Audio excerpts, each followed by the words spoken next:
Kiedy miałem swój pierwszy motocykl, czyli Suzuki DR650 RE, taką z połowy lat 90., mój serdeczny kumpel z moich okolic jeździł Fireblade'em 929. I pamiętam, że wtedy myślałem sobie, rany, co za chory sprzęt. A dzisiaj jeżdżę najnowszym Fireblade'em. CBR 1000 3R w dodatku w wersji SP i powiem Wam, że jest bomba. Jest świetny. Zapraszam na odcinek.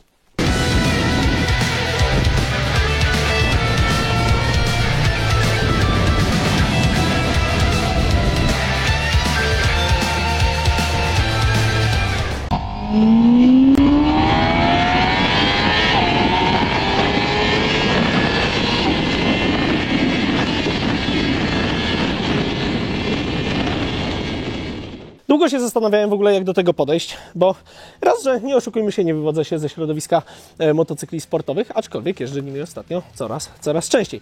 I co gorsza, coraz bardziej mi się podoba. I pomyślałem sobie, że z jednej strony chciałbym trochę pokazać ten motocykl w takim świetle, że kiedyś te stare sporty były, umówmy się, ale to bardzo złym pomysłem na pierwszy motocykl, jaki możecie sobie kupić. Oczywiście tam w internetach wszyscy piszą, że 600 ci się znuci po roku, kup od razu litra, nie będę odwijał. Wszyscy wiemy, ile z tego było prawdą. Niewiele. Natomiast te nowe motocykle są tak doskonałe, jeśli chodzi o ich konstrukcję, o ich podwozie, o silnik, ale też przede wszystkim elektronikę, która latami jest rozwijana w seriach wyścigowych, tak jak w przypadku Fireblade'a, no to wiadomo, MotoGP, Superbike'i i tak dalej, wszelkiego rodzaju teamy, które ścigają się w długim dystansie. Ostatnio Wójcik Racing Team, który się ściga na Hondach, też całkiem nieźle sobie radzi w długich dystansach na europejskich arenach, więc tam to wszystko rozwijają. Ale dlaczego o tym mówię? Dlatego, że cała ta technologia dzisiaj, która przychodzi i upakowuje ten motocykl, bardzo nam pomaga. I to już nie jest taki litr, jak z końcówki lat 90. On dalej ma, a w zasadzie ma jeszcze więcej do zaoferowania, natomiast jest dużo łatwiej go opanować. To jest z jednej strony. Z drugiej strony, tak sobie myślę, że mamy do czynienia z motocyklem ewidentnie z najwyższej półki sportowej. Z przecudownym, przepięknym superbajkiem, z motocyklem, który powstawał właśnie stricte po to, żeby się ścigać, żeby jeździć szybciej, lepiej, żeby lepiej skręcać, żeby skuteczniej hamować i żeby bić rekordy okrążeń w miarę możliwości. No ale jeśli kupicie sobie takiego Fireblade'a, to zadajcie sobie jedno bardzo ważne pytanie. Gdzie będziecie się ścigać? Oczywiście mamy w zasięgu dystansu jakieś Brno, jakieś Slowakia Ring, nawet Hungaro, w Polsce w zasadzie tylko Poznań.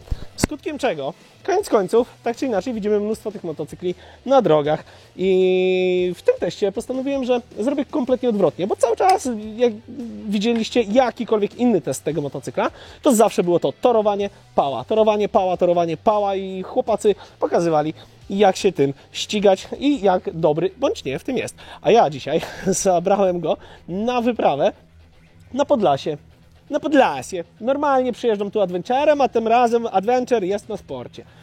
I trochę drełacha, a trochę kompletnie nie, bo uwielbiam tą okolicę.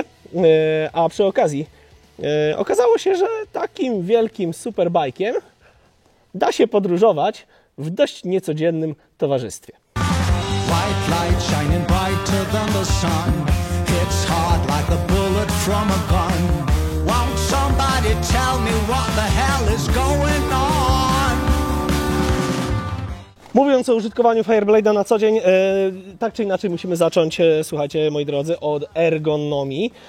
I wiem, że też gdzieś tam pytaliście na social mediach, czy kąt ugięcia kolan nie jest specjalnie przesadny, czy te podnóżki są bardzo wysoko, bardzo blisko kanapy, bardzo do tyłu. I moim zdaniem nie. Jeżeli ktoś będzie chciał używać tego dużo bardziej sportowo, jest jeszcze tutaj pole do popisu, żeby zamontować jakieś akcesoryjne sety i troszeczkę jeszcze to wyciągnąć, podnieść do góry, zwiększyć prześwit motocykla w zakręcie do jeżdżenia naprawdę pełną bombą. Natomiast sama pozycja jest dość zrelaksowana, jest całkiem wygodnie.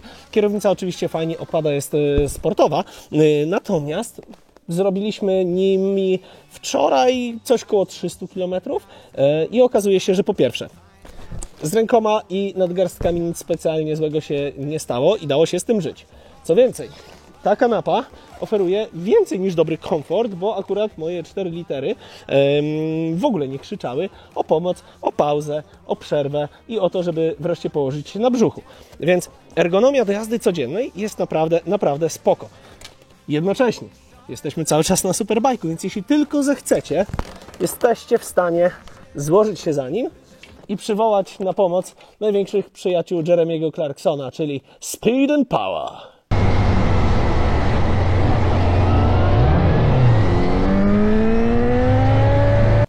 Co się śmiejesz?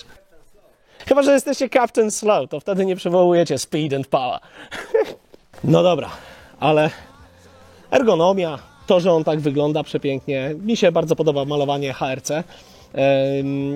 To jest tylko jedna rzecz. Mamy tutaj do czynienia z wersją SP, czyli z najfajniej doposażoną i wyposażoną wersją Fireblade'a. Mamy świetne, elektronicznie regulowane zawieszenie przód i tył i tam w środku w komputerku jest masa nastawów. Jaki macie preload, ile kilogramów ważycie, możecie poustawiać to sobie w ogóle pod swoją masę.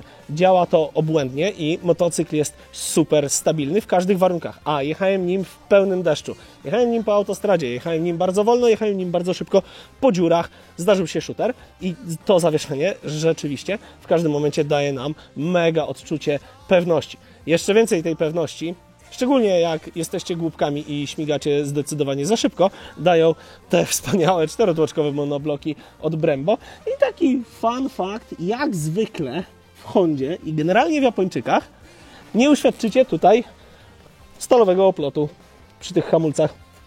Co swoją drogą, moim zdaniem, jednak mimo wszystko zawsze sprawia, że klamka tego hamulca jest o wiele bardziej tak przyjemnie, miękko dozowalna od hamulców ze stalowym oplotem.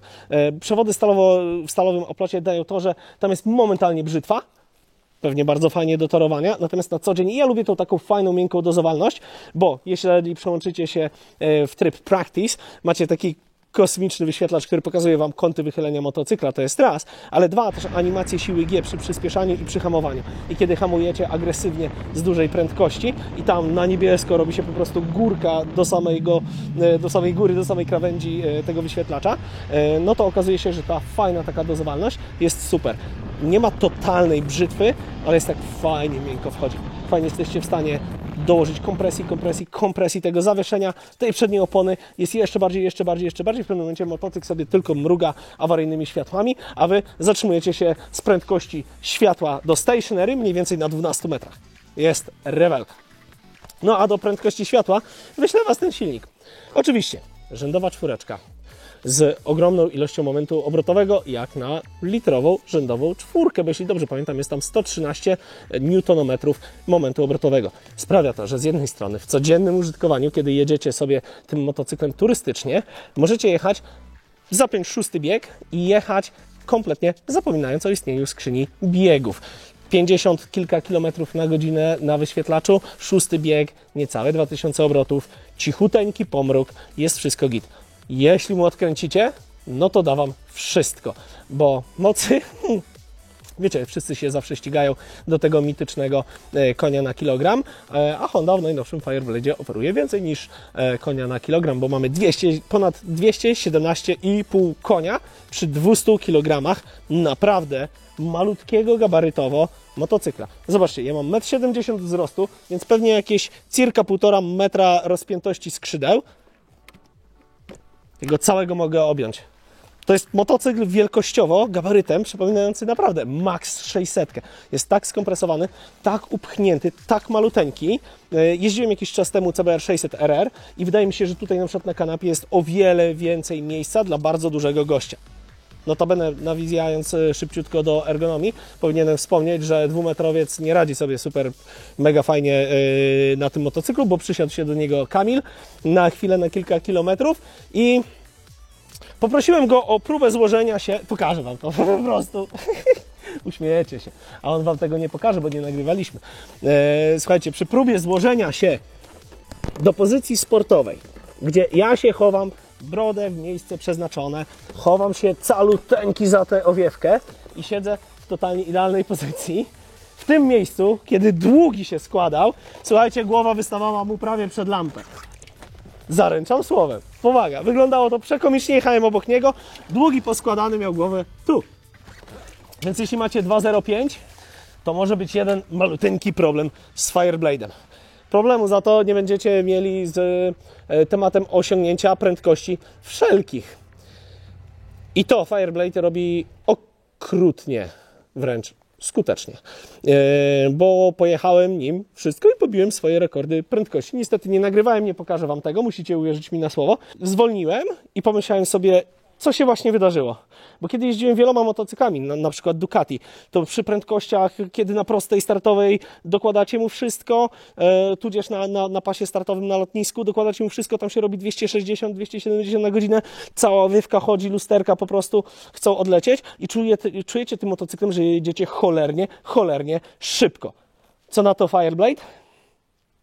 Ja pomyślałem tak, że on jest trochę jak Alfred, lokaj Batmana. Przychodzicie wy, jesteście Batmanem i Alfred mówi, czy pani życzy sobie podróżować z prędkością 100, czy zaledwie 300? 300, Alfredzie, służę uprzejmie. I on po prostu to robi. Zero emocji, zero dramatu, zero uczuć. Walicie 2,99, lecicie wszystko, co pozwoli Wam elektronika, bo silnik pozwoliłby na dużo więcej bankowo i podwozie. Jedziecie tym wszystkim, patrzycie w lusterko i on ani nie drgnie. Zero dramatu, chirurgiczna precyzja, pełna bomba. Cały czas czujecie, że macie full kontrolę i to jest w tym wszystkim najbardziej przerażające. Dlatego, że jak jedziecie motorkiem ponad 2 paki i on się cały telepie, to jest... Jechaliście kiedyś bardzo szybko polonezem albo maluchem i to bardzo szybko to było 87 na godzinę, a potem wsiadacie do zarąbistego coupé, wylatujecie na eskę, na niemiecką autostradę, 2 paki 30, muzyczka gra, cicho, nic się nie dzieje, bam, bam, bam, bam, bam. A lecicie, kurde, 230. I to samo z Fireblade'em. Lecicie 3 paki na niemieckiej autostradzie, lecicie 3 paki na prostej startowej, a on po prostu leci. 5 słów na temat elektroniki, moi drodzy, ponieważ mamy tutaj zaimplementowany bardzo zaawansowany system, więc mamy oczywiście zaawansowaną kontrolę trakcji, anti-wheelie, anti-dive, w ogóle anty-wszystko, czyli wszystkie systemy, które możecie zaprząc do pracy, żeby pomóc Wam być po prostu skuteczniejsi i szybsi. Kilka predefiniowanych ustawień fabrycznych, które możecie zmieniać jednym przyciskiem mode, natomiast najfajniejsze jest to, że jak zaczniecie grzebać w ustawieniach komputerka, to docieracie do ustawień tak naprawdę każdego pojedynczego parametru w każdym pojedynczym trybie. I muszę Wam przyznać, że Fireblade był pierwszym motocyklem, w którym z radością odkryłem, że tu pod tą kanapą znajdowała się instrukcja obsługi, dlatego że tam nie ma manety jak w Afryce Twin z milionem przycisków. Instrument do manipulowania, manipulator do komputera, ograniczony do tak naprawdę przycisku lewo-prawo, przycisku góra-dół, mode. Kilka rzeczy robicie sobie na przykład przyciskiem od świateł długich. Na przykład włączacie lap time, jeśli ustawicie go w odpowiedni tryb. Jak przejdziecie do komputera i zaczniecie grzebać po trybach wyświetlacza, to one też dają Wam pewne fajne możliwości. Jak na przykład właśnie tutaj practice, który pokazuje Wam przeciążenia przy przyspieszaniu, przy dohamowaniu i kąty wychylenia. Możecie sobie jechać i zrobić tak naprawdę z tego swego rodzaju telemetrię w czasie ćwiczenia takim motocyklem po torze chociażby. Oprócz tego elektronika działa rewelacyjnie. Zdarzyło mi się w pewnym momencie na mokrym asfalcie lekko przypadkiem strzelić ze sprzęgła, mając dużo obrotów na 3. biegu i wyjęło mnie trochę na koło. I znowu, po raz kolejny, jak przy jechaniu absurdalnie szybko, zero dramatu. Motocykl sobie po prostu pojechał trochę na kole, gładziutko opadł i odjechałem bardzo szybko w siną dal, mimo zacinającego deszczu na mokrym asfalcie. Kontrola trakcji wybiera rewelacyjnie i nie robi tego nachalnie i brutalnie, tylko widzicie tam migającą ikoneczkę, jest dokładnie tak, jak lubię. Czyli wiem, że system mi tam pracuje, aczkolwiek nie czuję tego na kole, nie czuję tego na manetce i nie szarpie mi motocyklem. Moto jest cały czas mega stabilnie, jedzie równiutko, i wszystko pięknie się tutaj zgadza. Zgadza się też build quality, jakość wykonania.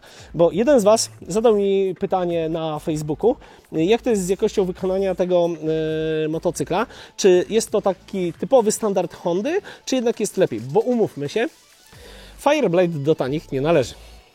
120 000, drogą nie chodzi, na ulicy nie leży i jeżeli zostawiamy tak duże pieniądze w Hondzie, no to oczekujemy czegoś super ekstra. I powiem Wam, że jakość wykonania tego motocykla tak naprawdę w ramach samej Hondy porównałbym w zasadzie wyłącznie do Goldwinga.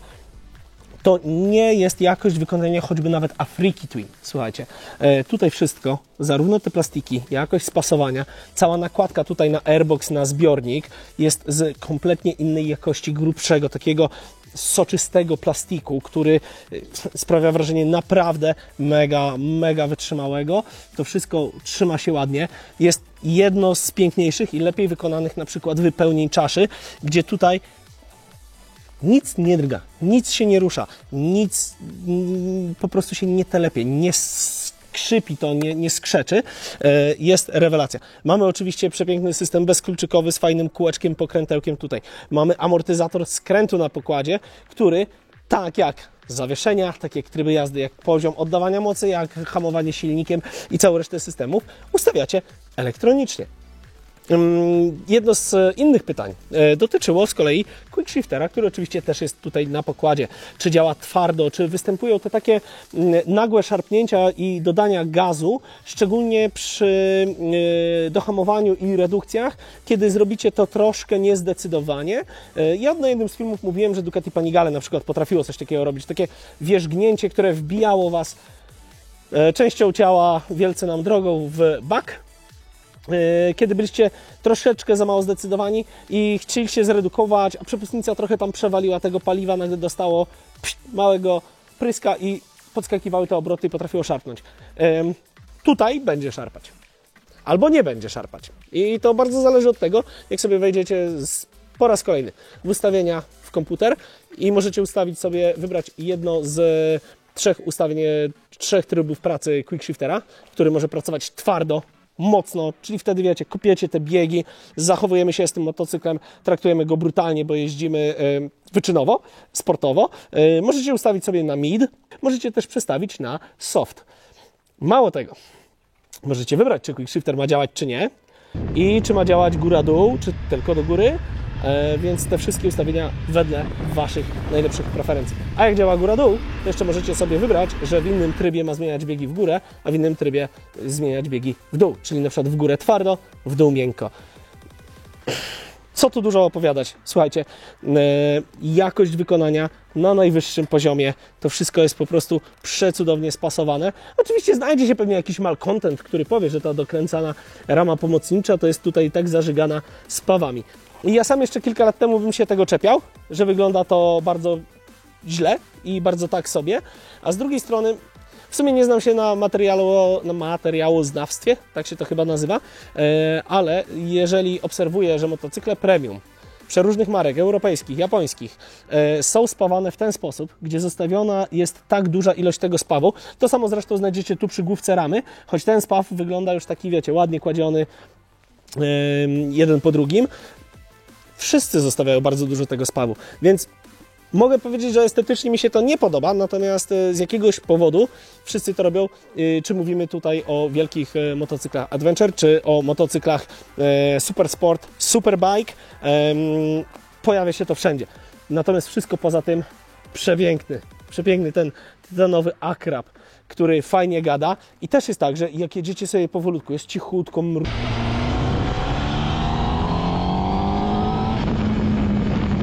mruczy tylko, jak zaczniecie mu odkręcać, jak tam się pojawi 8, 9, 10, 12, 14 tysięcy obrotów, robi się niesamowicie. Robi się jadka, robi się rzeźnia, jest zresztą, słuchajcie, zawsze Wam odpalam, to Wam odpalę i tym razem, ale nie mam kluczyka, bo jest bez kluczyk. Ten oto brelok będzie zresztą przyczynkiem do pogadania o kilku minusach tego motocykla, ale to za chwilę. Naciskamy guziczek, motocykl nam się odpala, pompa, bzik, bzik, bzik, Transformers.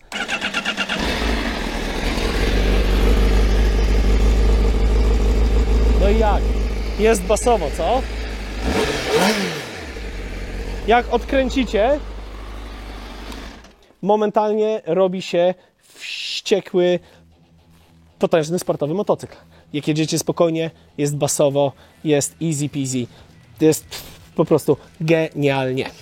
Powiedziałem, że ten oto kluczyk będzie przyczynkiem do pogadania o kilku minusach tego motocykla, których znalazłem tutaj niewiele, bo naprawdę, jeśli patrzycie na to, jak wykonana jest półeczka, jak to jest dopracowane, jak to wszystko wygląda i przede wszystkim jak jeździ, no to nie ma się do czego przyczepić. Oprócz tego kluczyka, bo jeżeli chcecie zatankować, a tankować będziecie i to dość często, niezależnie od tego, gdzie ten kluczyk schowacie sobie, gdzieś tam wrzucicie sobie w kombinezon, w majtki, schowacie, no i jest fajnie, bo motocykl wam, wiecie, zgaśnie, odpalicie, jeździcie i tak dalej. Dojeżdżacie na stację benzynową i nagle musicie się po prostu z tego wszystkiego rozbierać, szperać, gdzie to jest, bo korek wlewu paliwa wymaga użycia bagnetu, żeby go otworzyć. Są motocykle, które już przeszły ten etap i otwiera się to po prostu zapadką, a w momencie, kiedy wyłączycie motocykl, zablokujecie alarm, tak samo wlew paliwa jest zamknięty i można było to zrobić. I teraz się zastanawiam, jakie to ma jeszcze minusy. No i tak teraz chodzę i się zastanawiam, jakie to ma jeszcze minusy. Bo ten kluczyk to mnie faktycznie wkurza. Spalanie jest spoko, dlatego że tak jak jedziemy teraz sobie w ekipie, jedziemy tempem skutera 125, czyli po prostu przepisowo po drogach krajowych pali 5. Tak normalnie pali niecałą 7, więc też jest spoko. Jeździ się tym bardzo wygodnie. Oczywiście nie ma co udawać, taka podróż jak dzisiaj nie byłaby możliwa super solo, dlatego że coś trzeba zrobić z bagażem. Musicie mieć na plecach albo duży plecak, albo kogoś, kto wam, auto serwisowe, które wam zawiezie bagaż, dlatego że tutaj z tyłu raczej niczego nie przyczepicie. Choć to też trochę jakby zdebagowałem i te teorie obaliłem, bo przyczepiłem do tego swoje sakwy. Natomiast, szczerze powiedziawszy, mogę powiedzieć, że jest to dość zaskakujące, że sportowa Honda kosztuje 120 000 i tutaj można powiedzieć, że jest to jakiś tam minus. Nie wiem. I to jest wszystko. Elektronika działa rewelacyjnie, zawieszenie też, hamulce są bomba. Silnik jest niesamowity i ma w zasadzie nieograniczony potencjał. Prowadzenie nienaganne, tytanowy wydech. Wygodnie. Jeszcze w dodatku jest wygodnie i nie boli tyłek, ani nadgarstki. Kto powinien pomyśleć o najnowszym Fireblade'zie? Czekajcie, schowam sobie kluczyk w gacie. Kto powinien pomyśleć o najnowszym Fireblade'zie? Myślę, że jeśli jesteście rasowymi hondziarzami i jeździliście starszymi motocyklami tego typu, to ten nie tyle was nie zawiedzie, co wyniesie was po prostu na jeszcze wyższą orbitę, bo lata obłędnie. Myślę, że jeżeli szukacie sportowego litra, to nie ma co ukrywać. Jest to genialna propozycja. Mimo że uważam, że posiadanie sportowego litra w Polsce jest umiarkowanie sensowne, dlatego że nie ma gdzie pokazać jego pełnego potencjału. No ale to już każdy z was musi zrobić we własnym zakresie i to przemyśleć. Oczywiście nie ma co dużo gadać. Sportowe motocykle nie są też dla wszystkich, bo tak naprawdę paradoksalnie, tudzież przewrotnie i fabularnie i gramatycznie powiem wam, że najgorszą rzeczą, za jaki nie lubię motocykli sportowych, za tą rzecz, jest fakt, że w jakiś przedziwny i magiczny sposób sprawiają, że z człowieka wyłazi bydlę. Z człowieka wyłazi autentyczne bydlę i jedziecie tym motocyklem, jedziecie sobie za jakąś kolumną samochodów i myślicie sobie, Jezus, czego oni się tak wloką, redukuję do 2, trochę odwinę, jestem przed nimi, wyprzedziłem, no może była tam, panie władzo, ciągła. Tylko że potem szybko reflektujecie się, niektórzy z was, że kolumna samochodów jechała 140 na godzinę. A taki motorek wyciąga z was bydlaka. I tym optymistycznym akcentem kończę. Spadamy z tego cudownego miejsca, jedziemy coś zjeść. Ja się już z Fireblade'em rozstaję. Troszeczkę szkoda, bo coraz bardziej lubię te motocykle. Dajcie znać, co sądzicie o motocyklach sportowych, co sądzicie na temat, czy warto kupić litra. Czy 600 nudzi się w jeden sezon, czy chcielibyście Fireblade'a, albo czy macie, bądź może mieliście motocykle sportowe. Często wielu z Was spędziło wiele lat na sportach, potem przesiada się na przykład na adventury, odkrywa świat motocyklizmu na nowo, a ja to robię w trochę odwrotnej kolejności. Nie zaszczepiłem się sportami w latach 90. Nieważne, podobają mi się teraz. Zostawcie łapkę dla algorytmu, a ja widzę się z Wami następnym razem. Do zobaczenia, kochani, cześć!